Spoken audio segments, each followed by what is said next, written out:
This video will focus on creating and viewing different calendars. And you might think, why would I want different calendars? I am only one person. But if you teach a lot of different classes, or if you want to have a family calendar, whatever you want to have, you can create a new calendar. And when you add to it, it will go on your calendar, and then you can share that with others as well. I'll show you that right now. So the way that you do this is you'll go to calendar.google.com. Let me first open a new tab. So calendar.google.com. And currently, I have two calendars that I've created. I have my own calendar, and I have an algebra calendar. I'll show you how to make it, but I want to show you right now that if I just want to look at my own calendar, I don't want to see my algebra class, but I created an algebra class calendar so that way I could actually post this on a website, and parents and students could look ahead to see what's coming. So I can just put that in my calendar as well. If I don't want to see it though, because it's kind of confusing, I can just click on it, and it turns it off. If I click on it again, it'll put it back on again.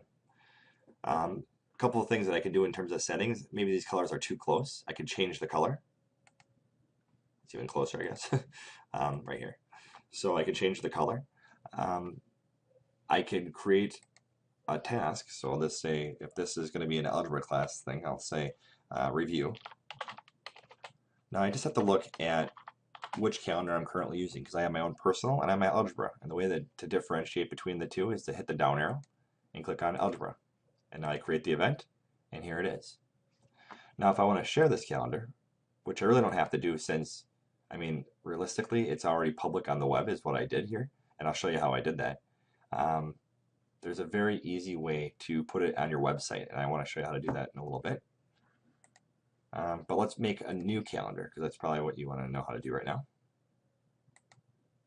If I just go over to my calendars, click the down arrow, and say create new calendar, this will be, calendar name will be CMP, because I teach a Connected Mathematics series, which is a regular, it's not accelerated or algebra. And then I can put down make this public, so that way I can actually attach this to a website. And I'm going to create this calendar. Now if you look here, I used to have Jason Thorough Algebra, I now have a CMP. These colors are a little too close, so I want to make it very different, and I'll say that I want it brown. And so now if I create a task, or if I create an appointment, and I'll say test here, and I create my event, well, it went purple because if you looked at it, I didn't change which calendar it went to. So I'm going to edit this. I made a mistake. I should have made it on the CMP calendar. And then I'll just hit save. And now it'll do it, and it'll save it in this brown format. So, I mean, whenever you make your appointments, you got to make sure that you do it in the right calendar, because right now I have them all displayed. But let's say that I just want to show this one. I just want to show my algebra. And I'll say display only this calendar. Well, my other things disappear from it, and all I have are these two. And this is what the students will see when they look at it, when I give them the link for this. Now I can turn back my other ones by simply selecting on the side. And this is really how you create calendars and then share the calendars. Now I can also get a friend's calendar. So let's say that you have a colleague at work and you guys like to share calendars. All that you'd have to do is you type in their email address.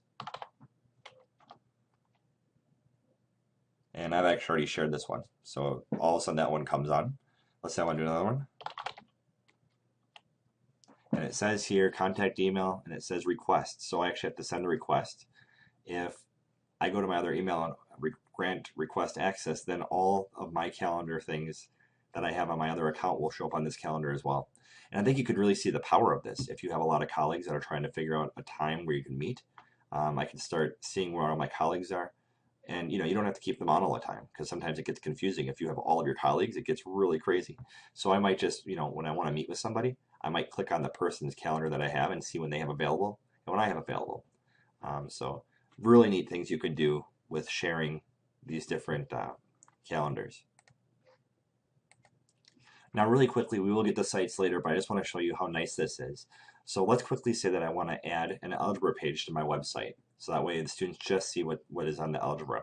And what I would do is I go to my site here, and I'm going to quickly create a page. And again, don't worry about this part, but I'll put down calendar, and I'll hit create.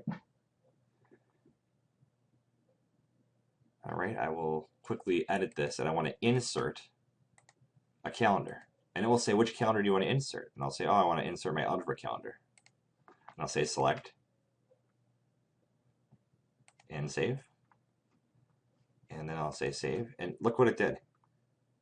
Right here, it put in what's going on in algebra for the students. So imagine that this was your algebra page, and now all of your algebra students could look ahead and say, oh, I have a test here and I have a review here. Okay, cool. I want to copy this to my own calendar. So you can see a lot of benefits here, a lot of really good communication going on. So